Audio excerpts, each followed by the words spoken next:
নিয়েছে রাজ্য সরকার। এটাতে কোনো দুবার ভাবার কোনো বিষয় নেই যে ক্ষমতাসীন, প্রভাবশালী, প্রভাবহীন, ক্ষমতাহীন এরকম কোনো আলাদা ভাগ করা হবে না। যারা যেখানে এই ধরনের প্রভাব খাটিয়ে, সে যে কোনো রকম প্রভাব হতে পারে, অর্থনৈতিক প্রভাব, রাজনৈতিক প্রভাব, এইসব খাটিয়ে যারা যেখানে বাড়ি বাড়িয়েছেন এবং অদ্ভুত রকম পুরো আইনকে ব্যবহার করেছেন, এমনকি দেখা গেছে তৃণমূলের সময় পুরো আইনে পৌরসভাগুলো সেখানে পরিবর্তন ঘটিয়েছে অদ্ভুত রকম, যার সঙ্গে সাংবিধানিক যে পদ্ধতি বা পরিকাঠামো তার সঙ্গে অনেক জায়গাতেই যায় না। বহু জায়গায় এরকম দেখানো হয়েছে যে খারাপ হয়ে যাবার পরে, অর্থাৎ আমি একটা ইলিগাল কনস্ট্রাকশন করলাম, সেটাকে রেগুলারাইজ করে দেওয়ার জন্য একটা ফিস দিয়ে রেগুলারাইজ করা হচ্ছে। সেটা একটা নির্দিষ্ট জায়গা অবধি করা যেতে পারে, কিন্তু গ্রস যে যা করবে টাকা দাও ঠিক করে দিচ্ছি, এরকম একটা জায়গায় চলে গেছিল।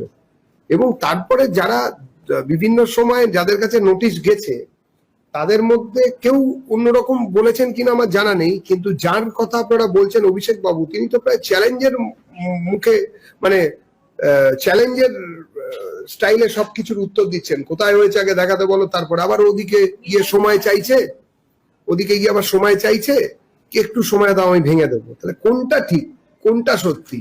কেনই বা উনি চ্যালেঞ্জ করছেন আর উল্টো দিকে কেন আবার সময় চাইছেন? চ্যালেঞ্জ করলে সময় চাইবেন না ভাঙার জন্য, আর সময় চাইলে চ্যালেঞ্জ করবেন না।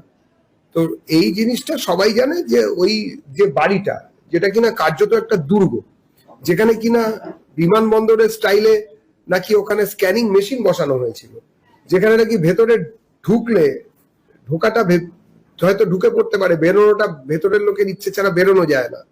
তার উপরে নাকি কোটি কোটি টাকা ঝাড়বাতি বসানো, লিফট লাগানো, এসকালেটার আছে ইত্যাদি প্রভৃতি শোনা গেছে। এখন কে তাদের পারমিশন দিয়েছিল, কিভাবে হয়েছিল, কেন হয়েছিল, মানুষ জানে যে এটাতে কলকাতা কর্পোরেশনই সবকিছু জানে, কেননা জায়গাটি কলকাতা কর্পোরেশনের উপরে।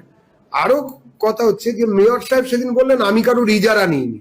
তা মেয়র যদি ইজারা না নেয়, সংশ্লিষ্ট মেয়র পরিষদ যদি বলেন যে আমি থাকবো না, একজন তো তিনি আবার রিজাইন দিয়ে দিলেন, বলেন আমি কর্পোরেটর হিসেবে থাকবো, কাউন্সিলর হিসেবে থাকবো, কিন্তু আমি এইসব দায়িত্বের মধ্যে নেই।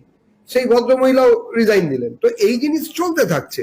এটা মানে হচ্ছে যে পুরো ডালটাই কালো, কুচকালা নেই হয়, সেই জন্য কেউ কোনো দায়িত্ব নিতে চাইছেন না। ওদিকে অভিষেক বাবু সময় চাইছেন, দেখা যাক কি হয়। আমার মনে হয় যে অবৈধ নির্মাণের ক্ষেত্রে যে জিরো টলারেন্স নীতি নিয়েছেন রাজ্য সরকার, সেটা সবার ক্ষেত্রেই প্রযোজ্য হবে এবং সঠিক সময় ব্যবহৃত হবে।